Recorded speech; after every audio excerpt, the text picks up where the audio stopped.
Hi, welcome to Aptitude Philic Quant Concepts through High Level Questions from Online Mocks। तो इस video में जानने वाले हैं इस वीक में जितने भी लाइव मॉक हुए हैं उनके क्वांट्स के बेस्ट क्वेश्चन और उनसे रिलेटेड कंसेप्ट्स और उनका सॉल्यूशन। तो चलिए शुरू करते हैं बिना किसी देरी के। तो आज के हमारे सामने रहा ये पहला क्वेश्चन। तो यहाँ पर अगर हम लोग देखें, इसको सिंप्लीफाई करना है। यहाँ पर अगर हम लोग ध्यान दें तो इसको हम लोग लिख सकते हैं -2 into 4 into root into 3 two root 2। तो इतना हम लोग लिख सकते हैं इसको। तो क्या इस एक्सप्रेशन को जो हम लिखना चाहें तो इसको ऐसा लिख सकते हैं क्या, 3√2 -4 का होल स्क्वायर, इसका पावर 1/4 यहाँ पर जो दे रखा है। तो इसको हम लोग लिख सकते हैं 3√2 -4 का 1/2, और इस एक्सप्रेशन को फिर लिख सकते हैं यहाँ पर 3√2 + 4 अपॉन टू द पावर 1√2। तो इसको जब हम लोग मल्टीप्लाई करेंगे तो हमें मिलेगा 33 का 9 दूनी 18 -16 का √2। तो जिसका आंसर हो जाएगा यहाँ पर √2, ऑप्शन बी। नेक्स्ट क्वेश्चन दिया है कि दो सर्कल जिनका रेडियस 16 सेंटीमीटर है वो एक दूसरे को इंटरसेक्ट इस तरह से कर रहे हैं कि वो एक दूसरे के सेंटर से पास करते हैं। तो पूछ रहा है कि कॉमन कोड का लेंथ क्या होगा। फिगर से अगर रिप्रेजेंट करना चाहें तो कुछ इस तरह से है कि ये दो सर्कल इक्वल रेडियस के हैं और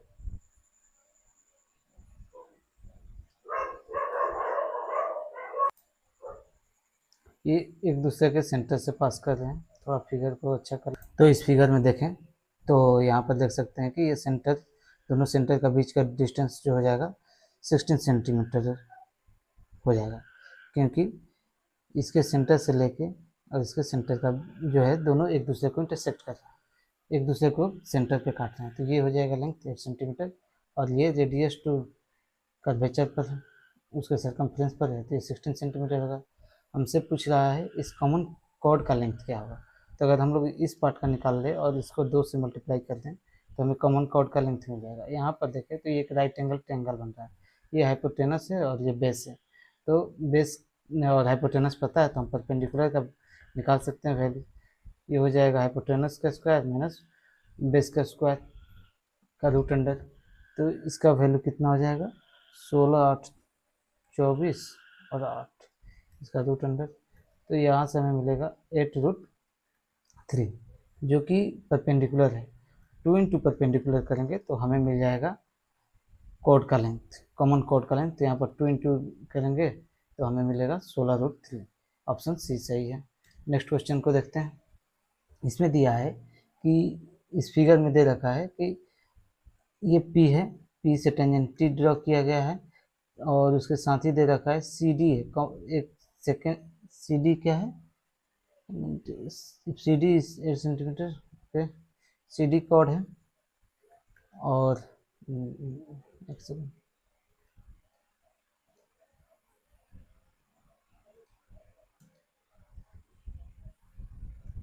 CD है और AB है डायमीटर।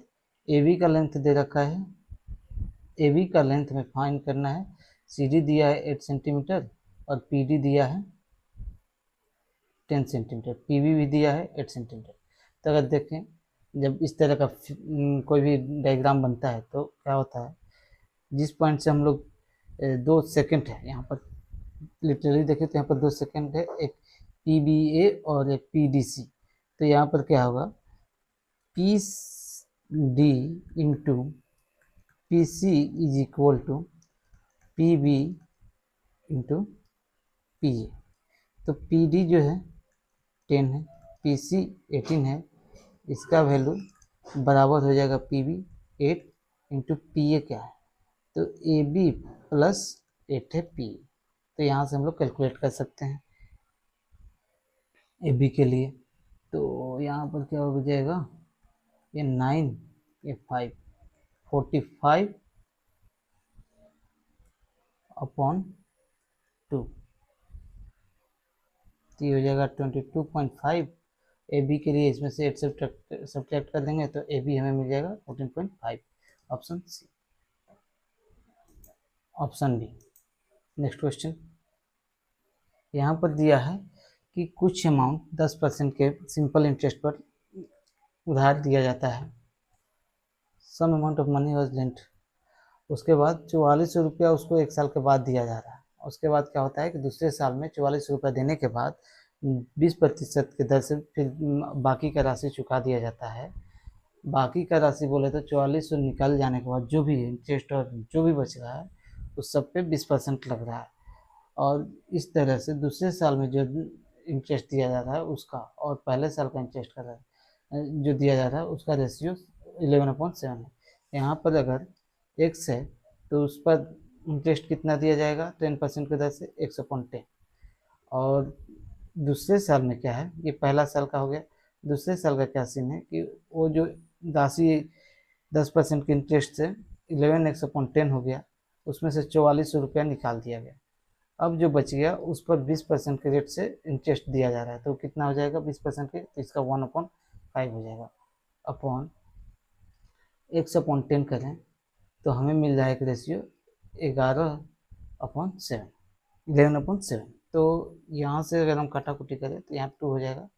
तो इसको फर्दर एक्सटेंड करते हैं तो इधर चला जाएगा 7×14 into 11 x/10 minus 4400 into 14 is equal to कितना, इस साइड हो जाएगा 11x। अब 10 का एलसीएम ले लेते हैं यहाँ पर और इसको लिख सकते हैं हम लोग 14 × 11x minus 4400 into 14 is equal to 110। या फिर इसको क्या करते हैं, मल्टीप्लाई नहीं रहने देते हैं। अब इधर दोनों साइड x को एक साइड करते हैं और कांस्टेंट को एक साइड करते हैं। वेरिएबल का कंपोनेंट एक साइड और कांस्टेंट का कंपोनेंट एक साइड, तो हमें मिलेगा ये तो 11, ये बच जाएगा कितना 4 × 11x is equal to 1400 into 14। तो यहाँ से मिलेगा, और क्या यहाँ पर भी तो 10 से मल्टीप्लाई जाएगा, हाँ 10 से मल्टीप्लाई जाएगा क्योंकि 10 एलसीएम ले रखे हैं। तो ये 44 गया यहाँ से, तो x का वैल्यू जो कि राशि दिया गया उधार पर उसका वैल्यू आ जाएगा 14,000। ऑप्शन बी करेक्ट है। नेक्स्ट क्वेश्चन, एक सर्कुलर रेस में 2700 मीटर का रेस हो रहा है। एक सर्कल है और ए और बी साइमल्टेनियसली एक साथ दौड़ना शुरू करते हैं। ए का स्पीड 27 है और बी का स्पीड 45 किलोमीटर पर एन आवर है। कह रहा है कि वो दोनों पहली बार कब मिलेंगे एक दूसरे से स्टार्टिंग पॉइंट पे।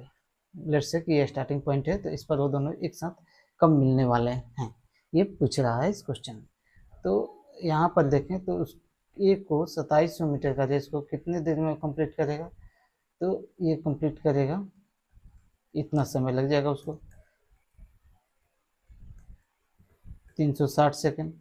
बी को देखें 45 किलोमीटर पर एन आवर की स्पीड से 2700 मीटर का रेस वो कंप्लीट करने वाला है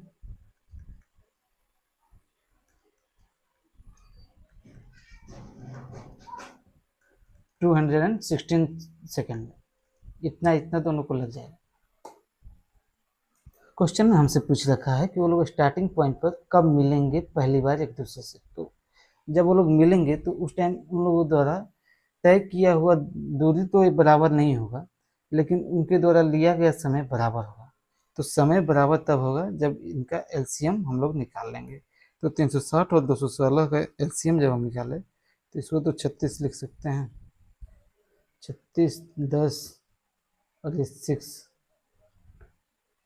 2 5 3, तो ये आ जाएगा 1080 सेकेंड। 1080 सेकेंड को जब हम मिनट में बदले तो हमें मिलेगा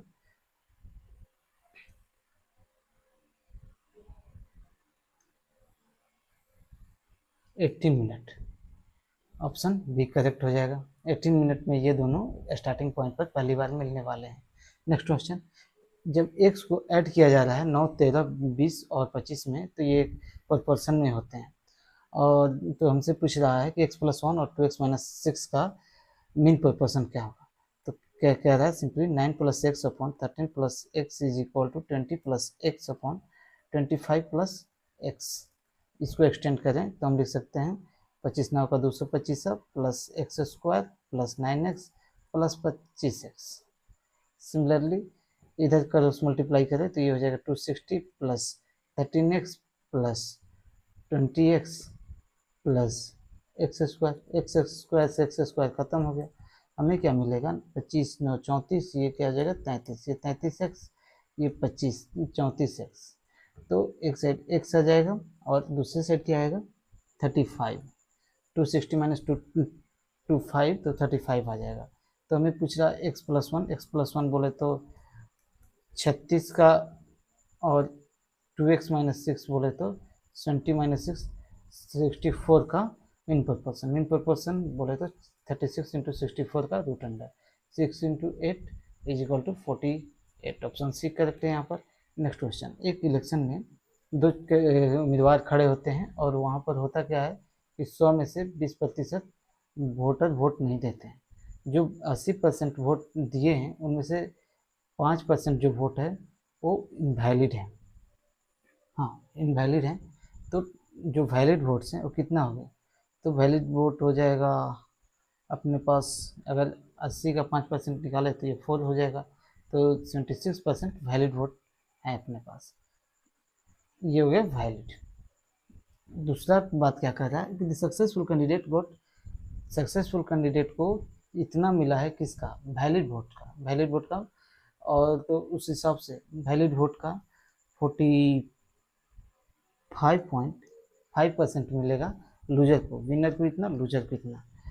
तो कह रहा है कि जो विनर है, मतलब विनर को कितना मिला 9% वोट ज़्यादा मिला, उसको मिले हैं 1710 वोट। तो 1% का वैल्यू 19,190, तो 100% का वैल्यू 19,000।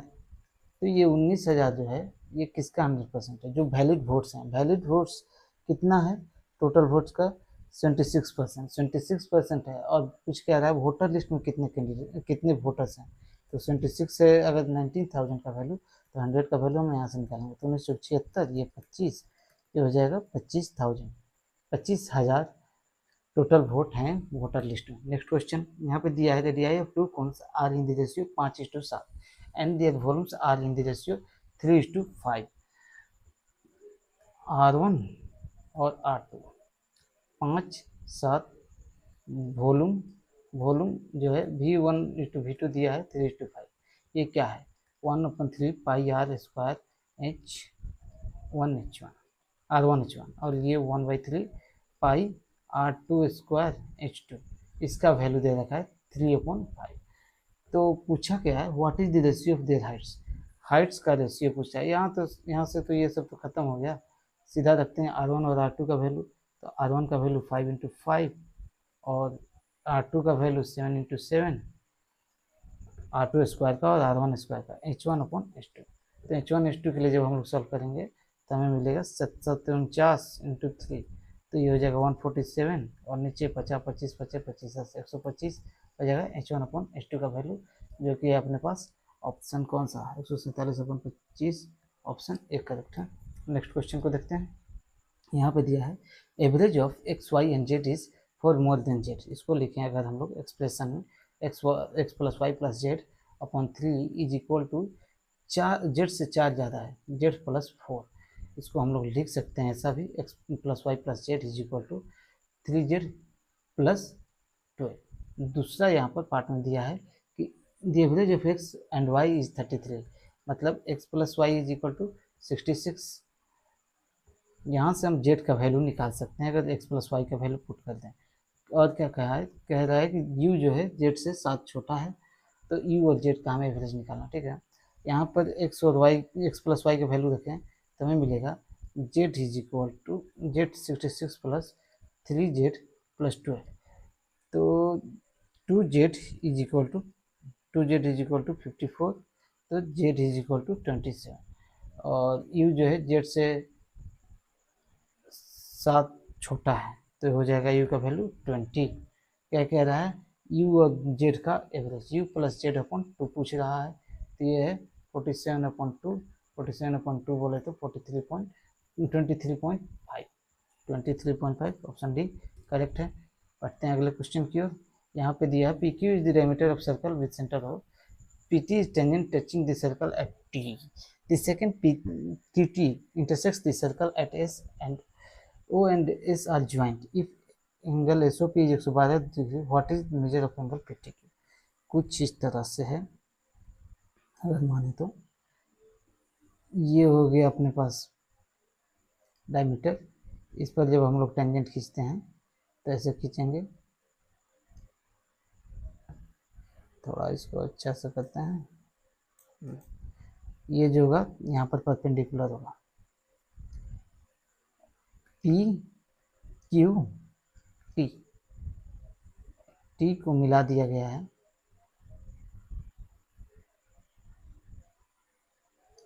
क्यू से, और क्या है angle S O P is 112 degree, ये वो है, ये 112 डिग्री। पूछ क्या रहा है एंगल पी टी क्यू, इस एंगल का वैल्यू पूछ रहा है। तो यहाँ पर देखें तो ये एक्सटीरियर एंगल है, एक्सटीरियर एंगल है तो हमें पता है कि इस एंगल का कितना वैल्यू हो जाएगा। इस क्वेश्चन में एक चीज़ मिस हो रहा है, क्या एस जो है the second QT intersect the circle at S circle पर है, तो यहाँ पर हमें इसके लिए कुछ करना पड़ेगा। पहले तो एस सर्कल पर इंटरसेक्ट कर रहा है, एस यहाँ आएगा और ये एंगल जो है 112 डिग्री, तो ये और ये साइड इक्वल हो गए, तो ये और ये एंगल भी इक्वल हो जाएंगे। और ये एक्सटीरियर एंगल है तो इन दोनों एंगल्स का सम हो जाएगा 112, तो इसका वैल्यू हो जाएगा 56 और इसका भी वैल्यू हो जाएगा 56 एक्सटीरियर एंगल प्रॉपर्टी से। और यहाँ पर ये 90 डिग्री दे रखा है, तो P प्लस क्यू तो हमें मिल गया कितना 6, 90 डिग्री तो इतना। हमसे पूछा है T का वैल्यू, तो T का वैल्यू 146 को जब 180 में से सब्ट्रैक्ट कर देंगे तो हमें मिल जाएगा एंगल T का वैल्यू, जो कि हो जाएगा 34 डिग्री। ऑप्शन बी करेक्ट है इस क्वेश्चन का आंसर। नेक्स्ट क्वेश्चन, यहाँ पे देखें फंक्शन ऑफ P दे रखा है sin P plus 2x, sin to the power P plus 2x plus cos to the power P plus 2 angle x है, और दे रखा है पूछा हमसे 6 फंक्शन P के जगह पर 2 रखेंगे, P के जगह पर 4 रखेंगे और 0 रखेंगे। यहाँ पर देखें तो हम लोग क्या अगर लिखना चाहें 6f2 तो लिख सकते हैं 6 इंटू साइन 6 रखने के बाद 8x प्लस कॉस भी 8x इंटू 6 है। अब यहाँ पर क्या करते हैं हम लोग, कोई भी वैल्यू पुट करते हैं, वैल्यू पुट करने के बाद हमें आंसर मिल जाएगा। यहाँ पर 0 रख देते हैं, 0 रखेंगे तो ये तो 1 हो जाएगा, यहाँ पे 1 हो जाएगा, तो साइन f2 6f2 का वैल्यू फंक्शन 6f2 का वैल्यू 6, सिमिलरली माइनस ये 4f2 का वैल्यू हो जाएगा, 4f4 का वैल्यू हो जाएगा सिमिलरली 4, और 10f0 का भी वैल्यू हो जाएगा 10। क्या कह रहा है इन दोनों का, इसका ये सम है, ये माइनस है और ये भी प्लस है, तो यहाँ पर 16 माइनस 4 12, ऑप्शन डी करेक्ट हो जाएगा। Next question, if a circle whose centre, इस क्वेश्चन को रहने देते हैं, उसको बाद में देख लेंगे, कोऑर्डिनेट ज्योमेट्री पर है। नेक्स्ट क्वेश्चन को देखते हैं, if theta is an acute angle and tan square theta plus cot square theta is equal to 2, then find इसका वैल्यू। यहाँ पर देखिए अगर हम लोग tan थीटा और cot थीटा, यहाँ पर एक थीटा का वैल्यू कोई पुट करें 45 डिग्री, तो हमें इस एक्सप्रेशन को सेटिस्फाई करने वाला वैल्यू मिलेगा, ये हो जाएगा 1 प्लस 1, इसका वैल्यू 2। तो पूरे एक्सप्रेशन, जिस एक्सप्रेशन का वैल्यू हमसे पूछ रखा है उसमें 45 रखते हैं, तो ये तो 1 प्लस ये 1 प्लस ये 8 इंटू 1 इंटू 1, तो हमें मिलेगा 10, इसका आंसर हो जाएगा 10।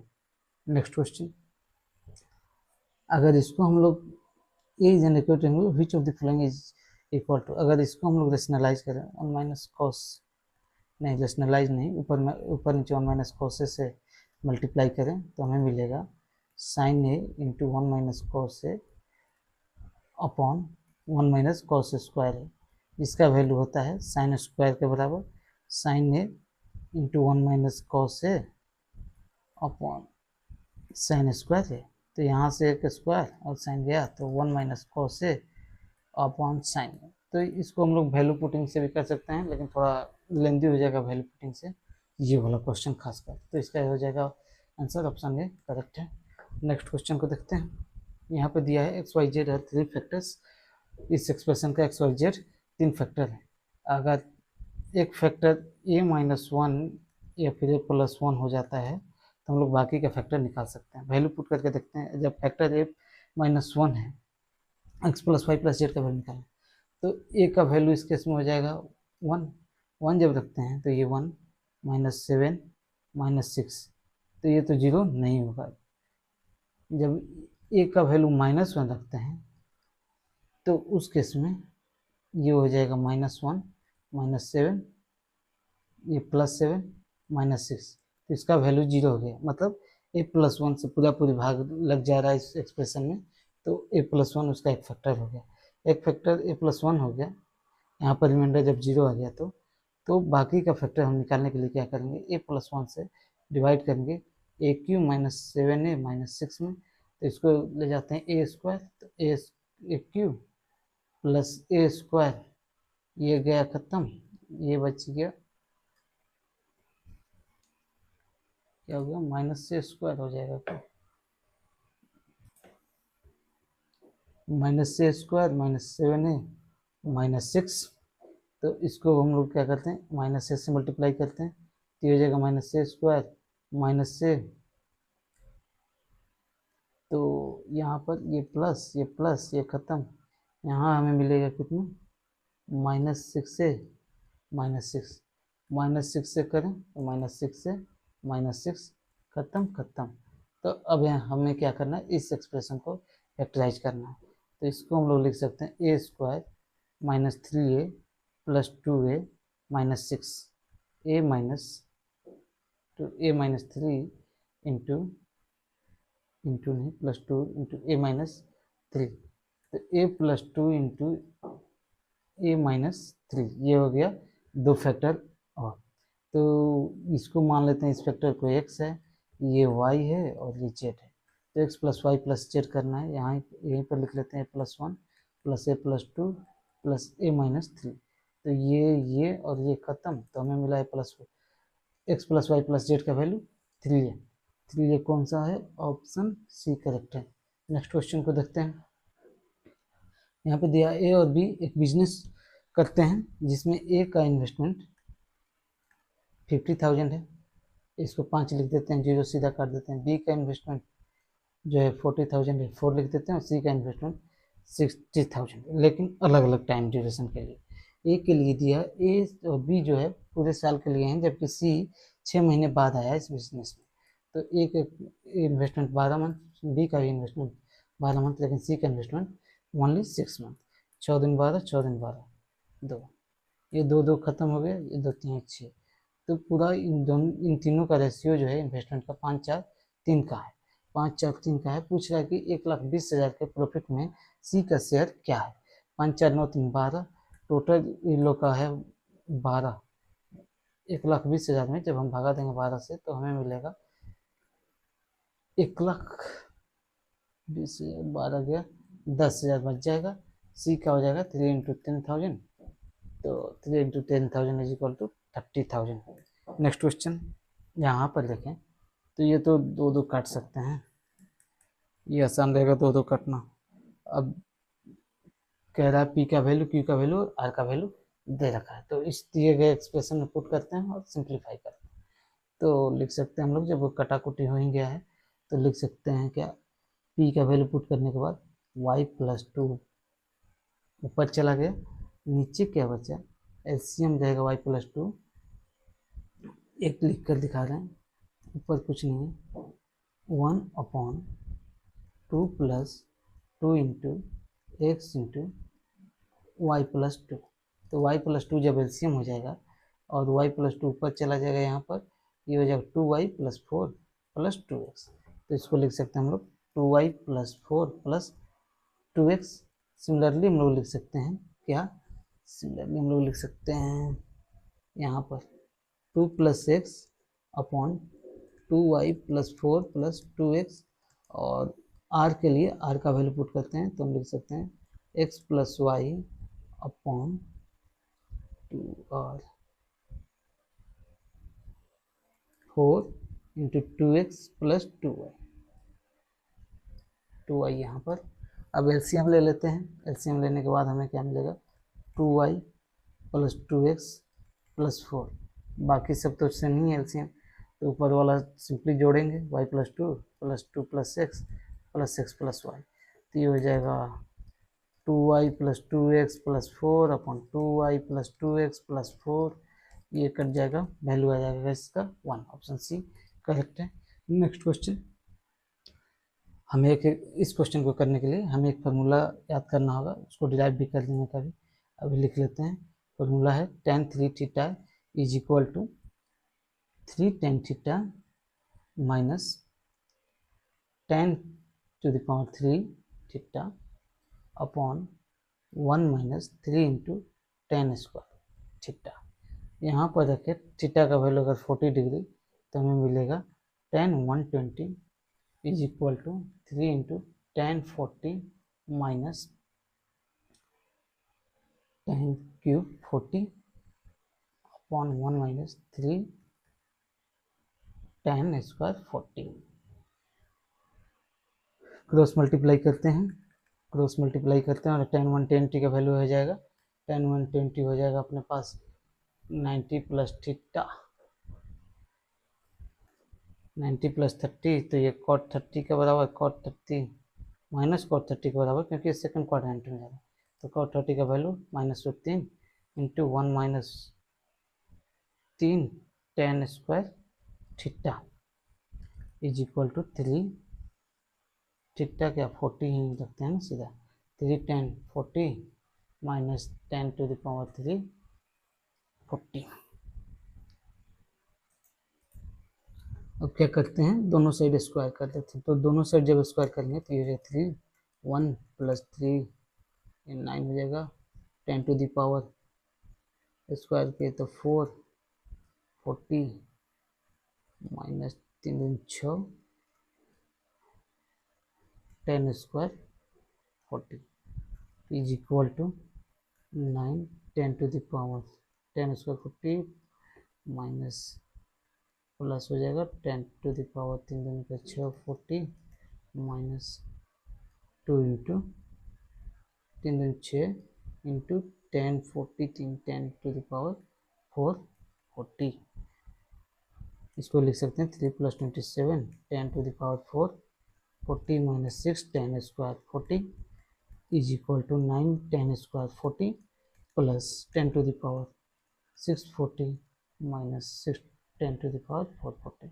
अब सारे पावर वाले 10 को एक साइड करते हैं और कांस्टेंट को एक साइड करते हैं, तो इधर 3 को रहने देते हैं, बाकी उधर ले जाते हैं, तो 27 10 to the power 440 है, और ये कितना है, ये भी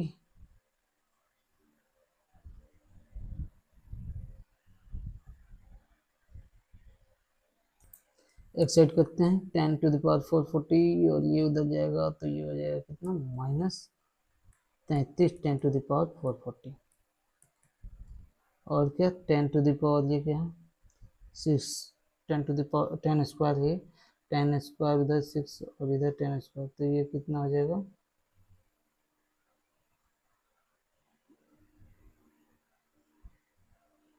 10 स्क्वायर 6, यहाँ पर 18 होगा ना 18, तो ये उस साइड जाएगा, तो ये हो जाएगा 27 + 27 10 स्क्वायर 40, और ये क्या बाकी तो दिया ही है 10 यहाँ पर है 10 to the power 640, तो इसका वैल्यू आ गया 3, तो ऑप्शन 1 करेक्ट हो जाएगा। नेक्स्ट क्वेश्चन को देखते हैं।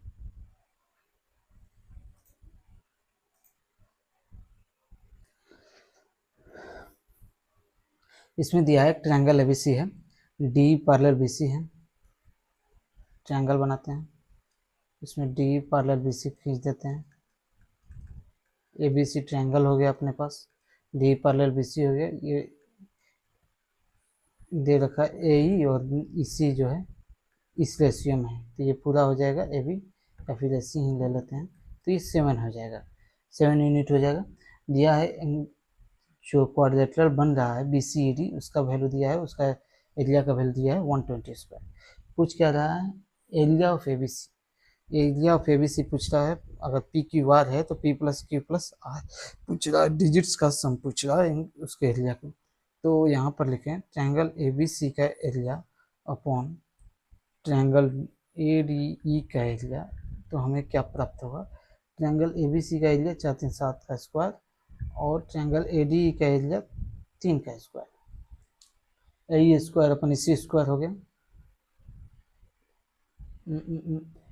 ए स्क्वायर अपन नहीं B A C square upon A square हो गया। इसको हम लोग फर्दर लिख सकते हैं area of triangle A B C upon area of triangle A B C minus area of triangle A D, ऐसा लिख सकते हैं हम लोग। तो ये 49 माइनस 49 अपॉन 49 माइनस 9, इसका वैल्यू हमें पता है 120। तो area of triangle A B C is equal to 49 into 120 upon 40, तो ये गया 3 टाइम, ये हो जाएगा 147। इसका सम करना है 1 + 4 + 7, तो हमें मिलेगा 7 4 11 12, ऑप्शन डी करेक्ट हो जाएगा। नेक्स्ट क्वेश्चन यहाँ पर दे रखा है 1 + ए का वैल्यू दिया है और बी का वैल्यू दिया है और इस एक्सप्रेशन का वैल्यू पूछ रखा है। क्या हम लोग इस एक्सप्रेशन को ऐसे लिख सकते हैं क्या, यहाँ पर बी स्क्वायर है तो इसको हम लोग लिख सकते हैं सिंपली ऐसा, तो हमसे इसी का वैल्यू पूछ रखा है। तो a - 1 अपॉन ए क्या होगा, a - 1 अपॉन ए हो जाएगा 1 + cos x upon 1 - cos x -1 - cos x upon 1 + cos x। इसको जब सॉल्व करेंगे तो हमें मिलेगा 1 - cos स्क्वायर x, एलसीएम ले लिए, ऊपर में जाएगा 1 + cos square x +2 cos x, नीचे में आएगा -1 - cos square x +2 cos x। तो ये खत्म हो जाएगा, तो हमें मिलेगा 2 cos x, 2 नहीं 4 cos x plus 4 cos x upon sin square x। Similarly इसके लिए जब सॉल्व करें b - 1 अपॉन b के लिए, तो हम लिख सकते हैं 1 + sin x upon 1 - sin x -1 - sin x upon 1 + sin x। Similarly हमें यहाँ भी मिलेगा 4 sin x upon cos square x। जब यहाँ पर हम लोग पुट करें इसका वैल्यू, तो क्या मिलेगा हमें 4 sin x upon cos square x, ऊपर जाएगा ये तो ऊपर हो जाएगा cos क्यू एक्स, नीचे हो जाएगा sin Q x,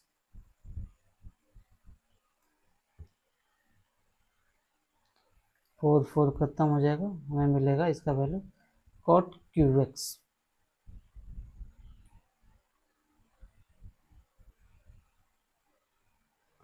cot Q x option D सही है। नेक्स्ट क्वेश्चन यहाँ पे दिया है कि एक हेमिस्फीयर है, उसका रेडियस 7 सेंटीमीटर है, हाइट 5 सेंटीमीटर है और इस तरह से कुछ शेप बन रहा है, सिलेंडर पे रखा हुआ है उस हेमिस्फीयर को, और उसको पेंट किया जा रहा है और पेंट करने का जो लागत है 10 सेंटीमीटर 10 रुपीज़ पर सेंटीमीटर स्क्वायर है। तो उस पेंटिंग उसको उस स्ट्रक्चर को पेंट करने में कितना खर्च आएगा। तो यहाँ पर देखिए टोटल सरफेस एरिया को ही पेंट करना है, एक कैसे है और उस पर बना दिया एक कुछ इस तरह से, और इसका हाइट दे रखा है 5 सेंटीमीटर, रेडियस है पूरे स्ट्रक्चर के लिए 7 सेंटीमीटर ऐसा दे रखा है। तो हमें निकालना है टोटल कॉस्ट कितना लगा। तो हेमिस्फीयर का जो होगा एरिया 2πr होगा, 2πr स्क्वायर, और सिलेंडर का हो जाएगा 2πrh प्लस एक और क्या नीचे वाला πr स्क्वायर, इसका भी तो प्रिंट करना है। तो जब हम लोग इसके लिए सॉल्व करेंगे 3πr² प्लस 2πr/h के लिए हम लोग सॉल्व करें 3 into 22/7 into 7 into 7 plus 2 into 22/7 into 5 into 7, ठीक है 7 7 गया 2πr/h, तो ये हो जाएगा प्लस 220 और ये हो जाएगा 7 7 गया वैसा तो 54 से, और चलते हैं 12 पंती 15 1 35 45 462, तो हमें मिलेगा ये 286 और रेट क्या है 10 रुपीज़, तो 10 से मल्टीप्लाई कर देंगे तो हमें मिलेगा 6820 रुपया इसमें खर्च होने वाले हैं।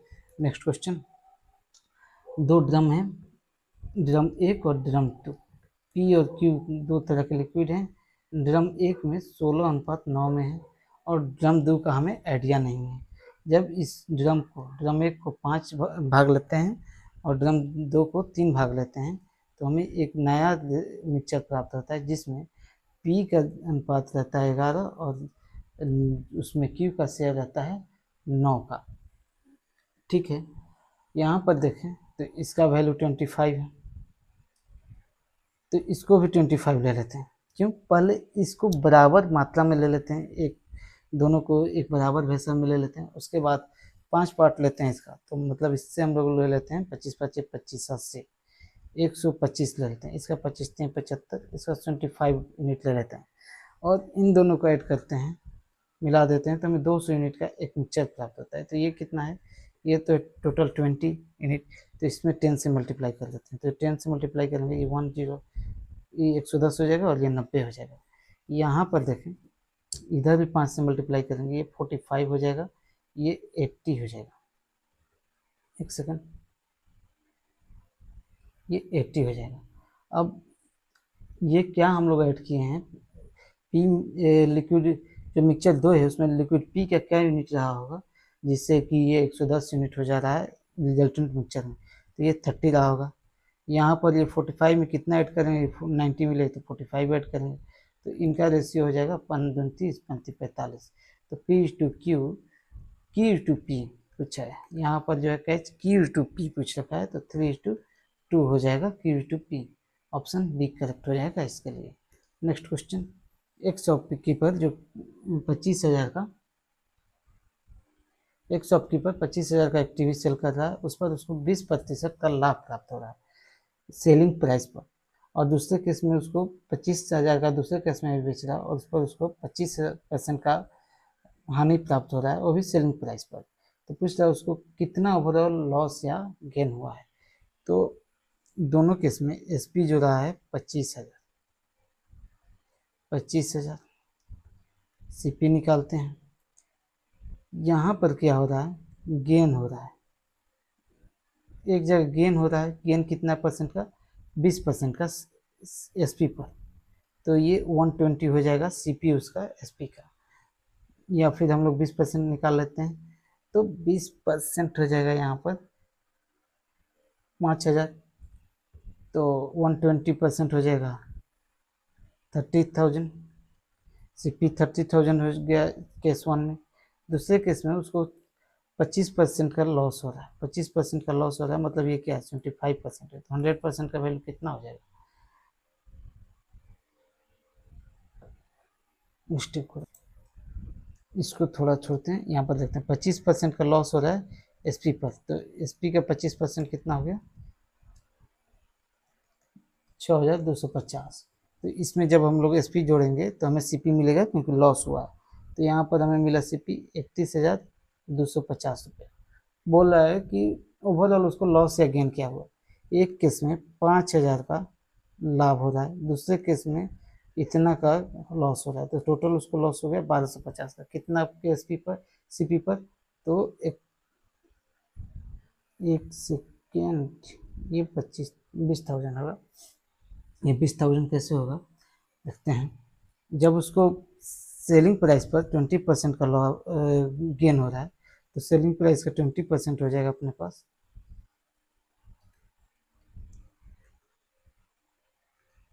5,000, सेलिंग प्राइस पर 5,000 का फायदा हो रहा है, मतलब उसको 5,000 घटा देंगे तो हमें सीपी मिल जाएगा 20,000। तो इसके लिए हमें कैलकुलेट करना है 51 51,250 रुपये पर कितना परसेंट का उसको गेन हो रहा है। तो हम लोग जब इसको कैलकुलेट करेंगे तो हमें मिलेगा 2.44% का लॉस हो रहा है। यहाँ पर ये निगेटिव में आ रहा है, गेन नहीं लॉस हो रहा है। इस क्वेश्चन को करने के लिए देखते हैं, ये जो है 1/5 किसी काम का 1/5 20 दिन में करता है तो पूरा काम को 100 दिन में कंप्लीट कर देगा। बी 30% को 36 दिन में कंप्लीट करता है तो इसको 120 डेज लगेगा, बचते हैं 36 120। और सी 80% काम को 160 दिन में करेगा तो इसको 200 डेज लगेगा। कैसे किए हम लोग, तो 30% upon 100 is equal to 36 days, उतना ही परसेंटेज में लगेगा तो बचते हैं 36, 0 गया तो 120 डेज। सिमिलरली हम लोग सी के लिए भी कैलकुलेट किए। यहाँ पर हमें मिल गया 600 बार 6 यूनिट इसका 5 यूनिट एफिशिएंसी है और इसका 3 यूनिट है। क्या कह रहा है, कह रहा है कि ए और बी काम को शुरू करते हैं। B and C together started work for x days, after x days B left the work and A joined C and both completed the remaining work. B और सी काम को शुरू करते हैं, मतलब 5 दिन 8 एक स्टेज काम करते हैं, उसके बाद बी छोड़ देता है और सी आ जाता है। तो ए और सी क्या हो जाएगा, 6 3 9 कितना दिन, x माइनस 41 डेज में कंप्लीट करते हैं पूरे काम को। काम कितना है 600, 8x प्लस 9x माइनस 9 9 बच्चों का 36 is equal to 600। 17x is equal to 969, 17 25 85, 17 14 88, 17 17 89, x का वैल्यू 57 डेज मिल गया। बोल कह रहा है कि 14 दिन 19:6 का हमें कोई ज़रूरत नहीं है, इस रेशियो को ऐसा ही दे रखा है। यहाँ पर कह रहा है कि सी एलोन 2x डेज में कितना काम को कंप्लीट करेगा। 2x बोले तो 57 इंटू सी का multi efficiency divided by total work, कितना फ्रैक्शन ऑफ काम को कंप्लीट करेगा। तो ये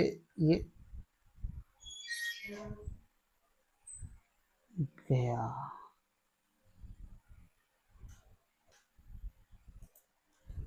और ये गया, तो ये हमें मिल रहा है 57/100। ऑप्शन में देखें तो 2 ऑप्शन सेम है तो इसको बना देते हैं 100, option D correct. Next question, एक 200 मीटर के रेस में in race of 200 metre B gives start 10 metre to A. जब ए और बी दौड़ रहे होते हैं तो बी 200 मीटर दौड़ता है और ए 90 मीटर दौड़ता है। दूसरा केस में जब सी 200 मीटर दौड़ता है तो बी कितना दौड़ता है 180 मीटर। पूछ रहा है कि उसी 200 मीटर के रेस में सी ए को कितना मीटर का हेड स्टार्ट दे सकता है। बेसिकली पूछ रहा है A is to B is to C, जब सी इक्वल टू 200 है तब सी का वैल्यू फिक्स कर दिया है 200 मीटर। तो इसके लिए हम लोग सोल्व करते हैं। ए अपॉन बी हमें पता है 19/20 और बी अपॉन सी हमें पता है 18/20। कर देते हैं बी को इक्वल करने के लिए इधर क्या करेंगे 18 से मल्टीप्लाई करेंगे और इधर 20 से मल्टीप्लाई कर देंगे। तो ये हो जाएगा 19 इंटू 18 और सीधा ए और सी के लिए काम करते हैं और ये हो जाएगा 400।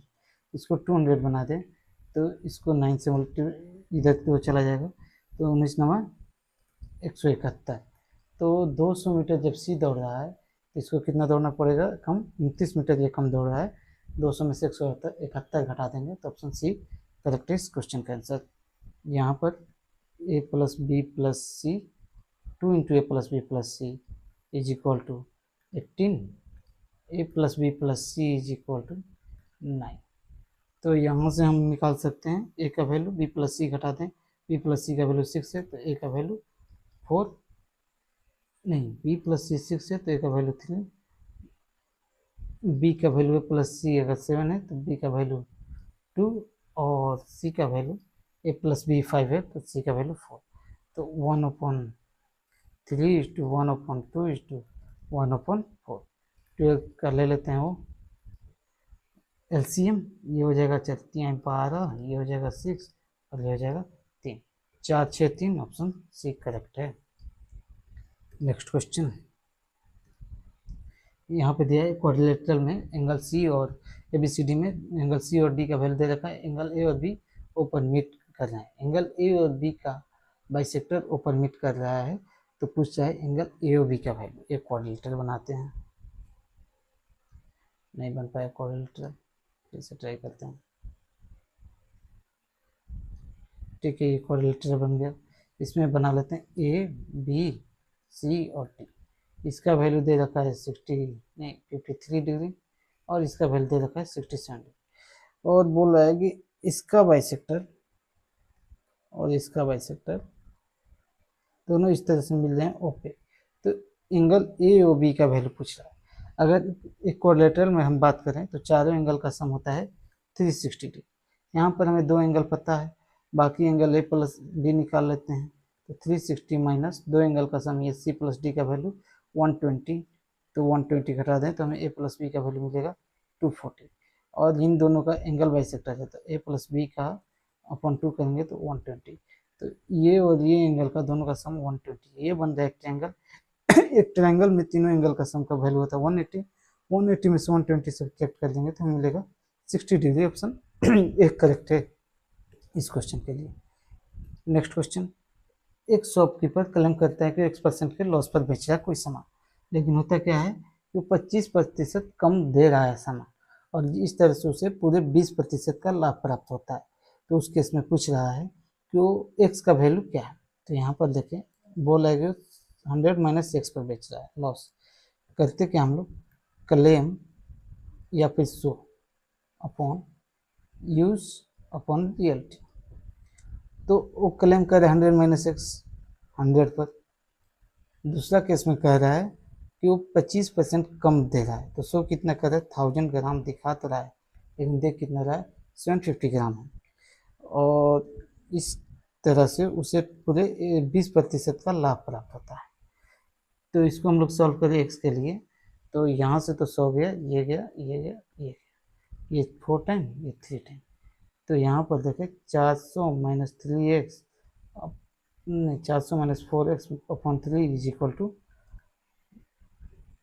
ये चला जाएगा 100 इधर, तो ये हो जाएगा 120, 120 इज इक्वल टू, बचती हैं यहाँ पर 120 लिखते हैं, ये हो जाएगा कितना 400 minus 4x is equal to, बचते हैं 36, 360, 4x is equal to 40, x is equal to 10%, और 10% के लॉस पर जो उसका क्लेम है x का वैल्यू हमें मिल गया 10%। Next question, ABC is inscribed in a circle with center of such that angle ACB is equal to 150 degree, 15 degree. O is joined to OA. What is measure of angle OAB? एक circle है, तो इसको circle जैसा बना लेते हैं। इसमें हो कह रहा है कि कुछ इस तरह से है,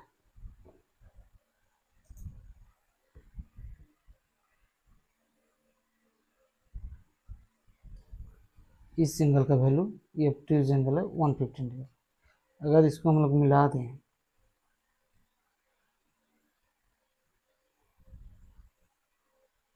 तो ये एक साइक्लिक क्वाड्रिलेटरल बन गया। साइक्लिक क्वाड्रिलेटरल में सामने के एंगल का सम 180 डिग्री होता है, तो ये हो जाएगा कितना 65 डिग्री, और इसको मिला देते हैं, थोड़ा नाम देना बोलो, ACB, और ये वो है पूछ रहा है एंगल EOB, एंगल OAB पूछ रहा है। यहाँ पर हमें एंगल AOB का वैल्यू मिल जाएगा 2 × 65, तो ये 130 डिग्री। ये एक इक्वलेट आइसोस्केल ट्रायंगल बनेगा क्योंकि रेडियस इक्वल है, और इन दोनों एंगल का सम, इन तीनों एंगल का सम 180 होना चाहिए, मतलब इन दोनों एंगल का सम 180 माइनस 130 होना चाहिए, जो कि दोनों एंगल इक्वल है, या फिर 2A का वैल्यू इतना होगा, तो 50 इज इक्वल 2A, तो A का वैल्यू हो जाएगा 25 डिग्री। ऑप्शन ए करेक्ट हो जाएगा इस क्वेश्चन का आंसर। नेक्स्ट क्वेश्चन हमारे सामने है। अब अगला क्वेश्चन, इसमें दे रखा है कि एक प्रिज्म है जिसका डायमेंशन दिया है और उसका लेटरल सरफेस एरिया दे रखा है, तो उस प्रिज्म का वॉल्यूम पूछ रहा है। देखें इस अगर डायमेंशन पर ध्यान से देखें तो ये राइट एंगल ट्रायंगल है, जहाँ ये हाइपोटेनस, ये बेस और ये परपेंडिकुलर होगा। तो अगर लेटरल सरफेस एरिया का बात करें तो होता है पेरीमीटर इनटू हाइट, होता है लेटरल सरफेस एरिया। तो आइए कैलकुलेट करते हैं उसके लिए। पेरीमीटर हो जाएगा 28 45 प्लस 53, 4 2 6 5, 126 है इसका पेरीमीटर इंटू हाइट। हाइट के लिए हम लोग अभी कैलकुलेट कर रहे हैं क्योंकि हमें ज़रूरत पड़ने वाला है हाइट का वॉल्यूम निकालने के लिए। 126 से जब भाग देते हैं इसमें, 126 4 टाइम जाएगा, 6 चौक 24 और 4 48, 504, ये जीरो, यहाँ पर 5, ये ख़त्म और ये फिर से 4 टाइम जाएगा और यहाँ से हमें मिल गया height, h is equal to 44। अब क्या हमें ज़रूरत है, हमें ज़रूरत है अब वॉल्यूम के लिए क्या होता है, वॉल्यूम होता है बेस एरिया इंटू हाइट। तो बेस एरिया क्या हो जाएगा, 1/2 into perpendicular 28 into base 45 into height. Height क्या है अपने पास 44। इसको जब हम लोग कैलकुलेट करेंगे, ये 14 टाइम और ये 45 चौक के 180 होता है और बच गया यहाँ से 18, फिर 18, ये हो गया इतना। तो इसमें 14 से मल्टीप्लाई करते हैं तो हमें मिलेगा 0, 14 8 बोलो 10 से 11, 14 9 26 से 137, 13 14 13 27, 27,720 हो गया ये अपना वॉल्यूम दिए गए प्रिज्म का। नेक्स्ट क्वेश्चन, इसको एक्सटेंड करें तो लिख सकते हैं हम लोग, सिंप्लीफाई करना है इसको तो लिख सकते हैं 12/11, अगले टर्म को सिंप्लीफाई करें तो लिख सकते हैं 13/12 और ये ऐसे ही कंटिन्यू है। तो यहाँ पर होगा क्या 12 13, 14/13 और ऐसे ही करते करते ये हो गया 22/21। तो ये कट गया इससे, ये कट गया इससे और ऐसे ही ये कट जाएगा यहाँ पर जो last term second last term होगा उससे, तो हमें मिलेगा। और यहाँ पर 14 होगा, यहाँ कहीं नीचे 14 होगा, ये कट जाएगा तो लास्ट में हमें मिलेगा 22/11। इसका वैल्यू हो जाएगा 2, ऑप्शन सी। नेक्स्ट क्वेश्चन, इस क्वेश्चन को करने के लिए हम लोग वैल्यू पुटिंग या फिर क्वाड्रेटिक सॉल्व करके भी कर सकते हैं। वैल्यू पुटिंग से करें तो यहाँ पर 2 + √3 को कॉमन ले लें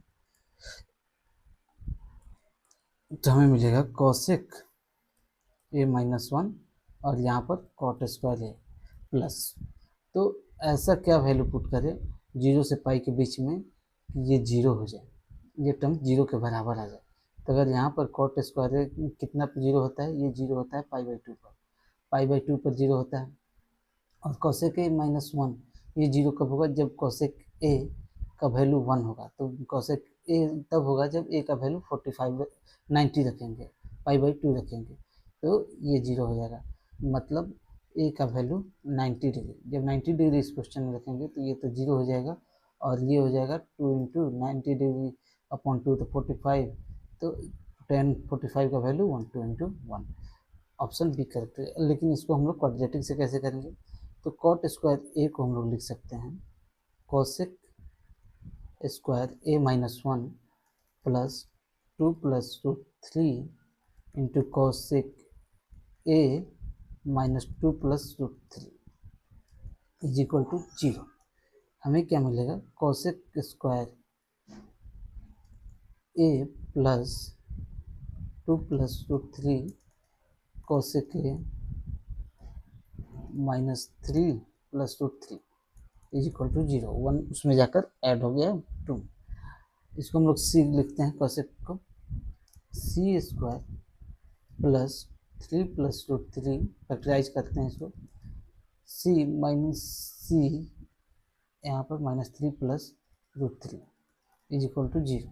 सी यहाँ से कॉमन ले लिए तो बच गया C plus 3 √3 minus 1 into C plus 3 + √3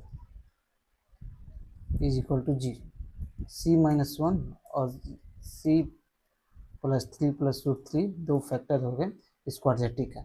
ये सॉल्व करें तो ये कहीं भी जो कॉसेक का रेंज होता है, कॉसेक का रेंज क्या होता है, 0 से 1 के बीच में नहीं आएगा।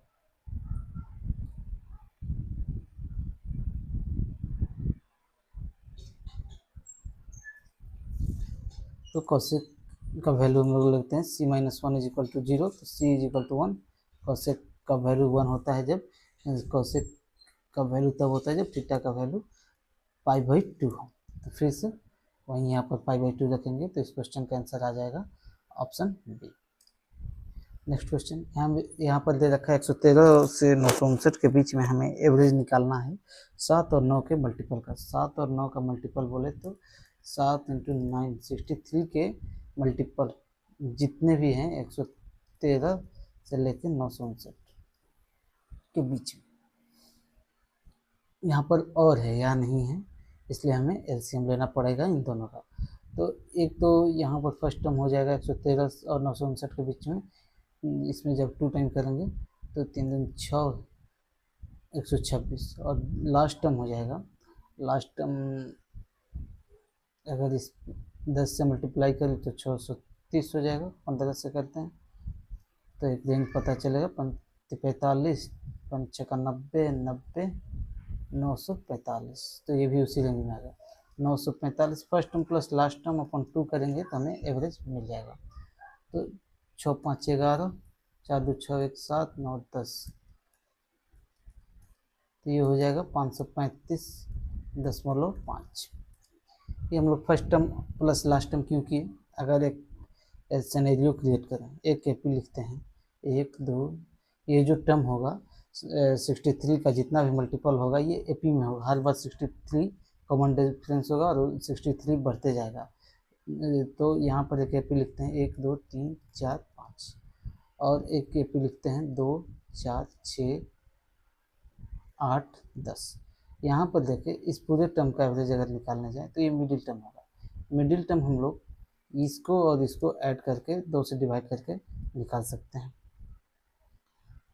सिमिलरली यहाँ पर भी इसका इस पूरे सीरीज का एवरेज मिडिल टर्म होगा, और मिडिल टर्म का हम लोग निकाल सकते हैं इन दोनों का first term plus last term add करके डिवाइडेड बाई 2।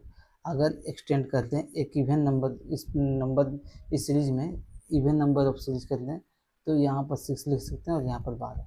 फिर क्या होगा, एपी जो होगा इसका, इस एपी का एवरेज जो होगा इन दो के बीच में लाई करेगा, इन दो के बीच में लाई करेगा। तो इसका मतलब ये हो जाएगा 6 + 7, 6 + 1 7, 7/2, इसका वैल्यू मिलेगा हमें 3.5, और यहाँ पर 8 14/2, तो ये हो जाएगा 7। अब इसको हम लोग पूरा सीरीज को ऐड करके भी ट्राई कर सकते हैं कि मैच कर रहा है। ठीक है, नेक्स्ट क्वेश्चन यहाँ पे लिखा है a² + b² = 2/a² b²। इसका वैल्यू हमें निकालना है इस एक्सप्रेशन का। तो इसका वैल्यू निकालने के लिए हम लोग क्या करते हैं, दोनों साइड क्यूब कर देते हैं। क्यूब करेंगे तो हमें मिलेगा a³ + b³ plus a³ + b³ नहीं, ये हो जाएगा a⁶, एक second, a⁶ + b⁶ + 3a² b² a² + b² =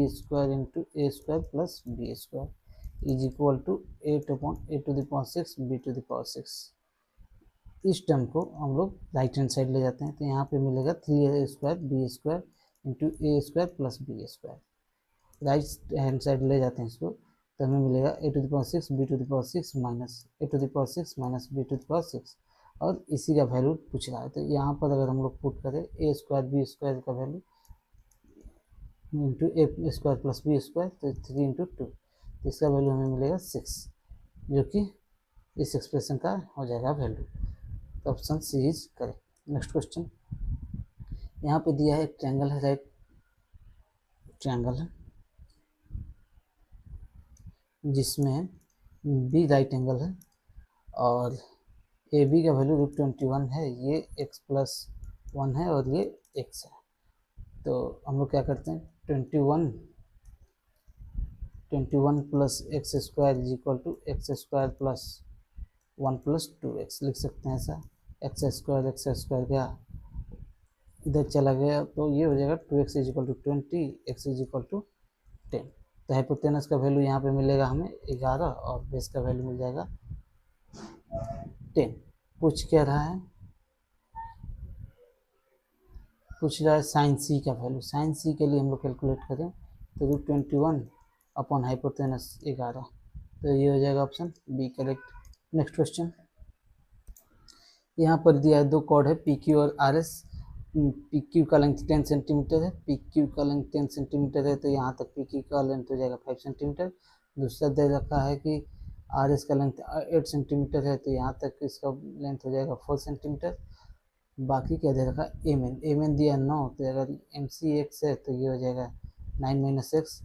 अब क्या पूछ रहा है which passes through centre C of the given circle what is the radius, इसका वैल्यू पूछा है या फिर इसका वैल्यू पूछा है। यहाँ पर रेडियस जो है दोनों साइड रेडियस तो इक्वल होगा, तो हम लोग लिख सकते हैं 4 रेडियस यहाँ पर हाइपोटेनस का काम कर रहा है। 4 square plus x square is equal to 25 या फिर 5 का square plus 9 minus x square, दोनों रेडियस का वैल्यू है।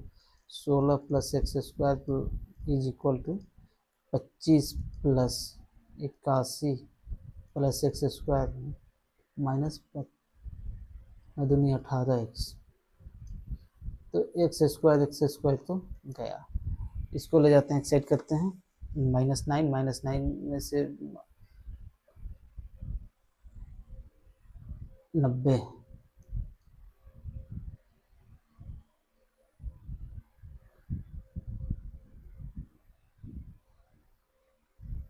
x यहाँ पर होगा 90 equal to 18x, 18×5 90, x equal to 5। अब यहाँ पर पुट कर दो किसी भी एक्सप्रेशन में तो हमें मिल जाएगा हाइपोटेनस यानी r। तो 4 स्क्वायर प्लस 5 का स्क्वायर इज इक्वल टू 41, तो इसका रूट अंडर करेंगे हम लोग 41 का, तो हमें मिलेगा हाइपोटेनस यानी कि रेडियस, तो √41 ऑप्शन ए करेक्ट है। नेक्स्ट क्वेश्चन यहाँ पे दिया है suppose the surface area of A sphere is A1, it is cut right in the middle into two equal parts में total surface areas of both parts is A2, find A1 is to A2। Surface area ही होता है sphere का, तो ये एक sphere है, इसको जब हम लोग काट दे दो पार्ट में तो कुछ इस तरह से दिखेगा।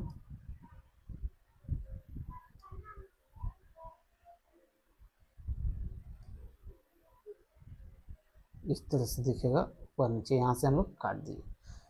तो इस स्फीयर का जब नहीं कटा है तो इसका एरिया है A1 बोले तो अगर रेडियस r है तो 4πr स्क्वायर। जब इसको काट दिया तो इस हेमिस्फीयर का टोटल सरफेस एरिया हो जाएगा 2πr square plus πr square. Similarly इसका हो जाएगा 2πr square plus πr square, तो टोटल सरफेस एरिया हो गया। इन दोनों हेमिस्फीयर का टोटल सरफेस एरिया है A2 का value 3πr square plus 3πr square 6πr square. कह रहा है कि A1 is to A2 निकालो, A1 is to A2 पता करने के लिए बोला है, तो A1 हो गया 4πr square upon 6πr square, pi square खत्म 2 3, तो रेशियो हो गया 2:3, option A correct. Next question यहाँ दिया है XYZ करके ट्रायंगल है, XU और Y भी मीडियन है और एक दूसरे को पॉइंट T पर इंटरसेक्ट कर रहे हैं 90 डिग्री एंगल पर।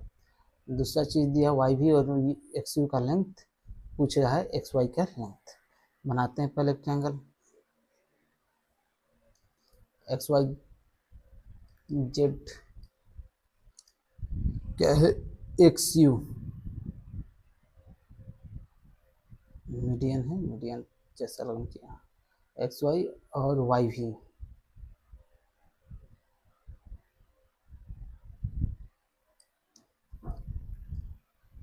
लेंथ तो दे रखा है Y भी XU रेटिंग। जब हम लोग ये बात कर रहे हैं कि T 90 डिग्री पर इंटरसेक्ट कर रहे हैं ये लोग, हमें पता है कि मीडियन एक दूसरे को जहाँ काटते हैं उसको सेंट्रॉइड बोलते हैं, और सेंट्रॉइड यानी कि G मीडियन को 2:1 में डिवाइड करते हैं, 2:1 ऐसे 2:1। तो यहाँ पर देखें एक्स का लेंथ दे रखा है 18 सेंटीमीटर, तो ये 2:1 में बांटे तो इधर आ जाएगा 12 सेंटीमीटर, इधर आ जाएगा 6 सेंटीमीटर। सिमिलरली इसको 24 सेंटीमीटर को 2:1 में बांटे तो इधर आ जाएगा 16 सेंटीमीटर और इधर आ जाएगा 8 सेंटीमीटर। पूछ रहा है एक्स वाई, इसका वैल्यू, ये जब एक दूसरे को 90 डिग्री पर काट रहे हैं तो एक्स वाई जो है हाइपोटेनस है। हाइपोटेनस निकालेंगे हम लोग 16 का स्क्वायर प्लस 12 का स्क्वायर का रूट अंडर, हो जाएगा एक्स वाई। तो 256 plus 144 is equal to 400 root under, मतलब 20। ऑप्शन एक करेक्ट है। नेक्स्ट क्वेश्चन, यहाँ पर हम लोग इसको कर सकते हैं वैल्यू पुटिंग से, और इसके अलावा क्या कर सकते हैं हम लोग, वैल्यू पुटिंग करना ही ठीक रहेगा। तो सेक स्क्वायर थीटा का वैल्यू 45 रखते हैं, तो सेक स्क्वायर थीटा 2 × 1 प्लस यहाँ पर ये हो जाएगा 10⁶ थीटा का 1 ही हो जाएगा, फिर ये भी 1 हो जाएगा। आगे फिर 2 √2 का पावर 4 माइनस √2 का पावर 6, ये जाएगा 2 + 1 + 1 + 4 माइनस 8, तो ये 4 × 2 = 6 × 2 = 8, ये और ये ख़त्म, आंसर हो जाएगा बी 0। धन्यवाद। ये रहे इस वीक के जितने भी लाइव नोट्स हुए हैं उनके बेस्ट क्वेश्चंस। Thank you.